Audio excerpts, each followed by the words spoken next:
What's up everyone, welcome to this video. In this video I will show you how to turn on or turn off auto rotate screen on Redmi Note 13R. So first of all, open quick settings panel by swiping down.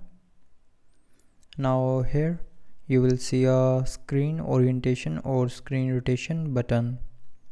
So if you want to turn on the auto rotate screen, then turn off this icon. So tap on this icon, and when it gets gray, it means auto rotation is on.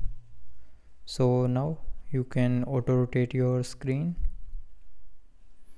And if you want to turn off auto rotate, then tap on this icon to turn it on, and after turning on, the screen orientation will be locked, and now you will not be able to rotate your screen.